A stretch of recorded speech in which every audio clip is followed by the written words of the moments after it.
Hello hijabi girls, আসসালামু আলাইকুম। আজকে আমি মোস্ট রিকোয়েস্টেড একটি হিজাব টিউটোরিয়াল নিয়ে চলে আসলাম। রিসেন্টলি একটা ছবি আপলোড দিয়েছিলাম, তো সবাই বলল, অনেকেই কমেন্ট করলো যে এটার টিউটোরিয়াল দেওয়ার জন্য, তাই আমি টিউটোরিয়ালটা নিয়ে আসলাম। তো প্রথমে গলার নিচে পিন করে দিচ্ছি একটা ভাঁজ করে। এরপর এই যে কপালের এখানটায় আমি একটা কোণ উঠিয়ে এখানটায় আমি পিন দিয়ে আটকে দিচ্ছি ইনার ক্যাপের সাথে ভালোভাবে। আর এই হিজাব টিউটোরিয়ালটি গাউন, শাড়ি, থ্রি পিস এবং বোরখার সাথে সবকিছুর সাথে পরা যাবে। এটা ফুল কভারেজ হবে সামনে এবং পেছনে। তো এখন হিজাবের যে লং পার্টটা ছিল এটাকে আমি অপর পাশে নিয়ে চলে আসলাম ঘুরিয়ে, আর 3-4টা লেয়ারও করে দিয়েছি ছোট ছোট। এখন একটা পিন করে নিয়েছি। এরপর আমি সুন্দর একটা প্রজাপতি ব্রুচ এখানটায় পরে নিচ্ছি।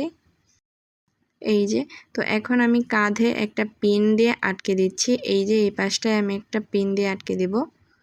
এরপর হিজাবের মেইন কাজটা আমি করব। এখন তো একদম নর্মাল লাগছে, যে নর্মাল যেভাবে আমরা হিজাব পরি এটা তো সবাই পারে আশা করি।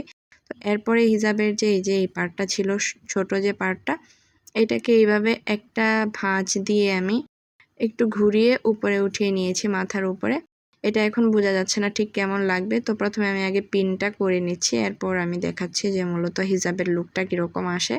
এটাকে যত বেশি মুচড়ে মুচড়ে উপরে ওঠানো যাবে ততই কিন্তু সুন্দর লাগবে। তো এরপর আমি একটা ভাঁজই দিয়েছি, এরপর এখন পিনটা করে দিচ্ছি।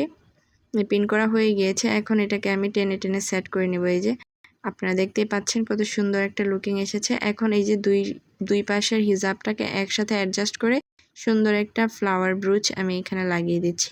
আমার এই ব্রুচটি কিন্তু অনেক সুন্দর, মানে একটা ফুলের তোড়ার মতো লাগছে। 2-3টা ফুল রয়েছে। এই যে এই ছিল আজকের হিজাবের ফাইনাল লুক। কেমন লাগছে কমেন্টে জানিয়ে দিবেন। আর কেমন হিজাব টিউটোরিয়াল চান আপনারা কমেন্ট করতে পারেন, আমি সবার কমেন্টে রিপ্লাই দিয়ে দিব। আজকে এই পর্যন্তই। আল্লাহ হাফেজ।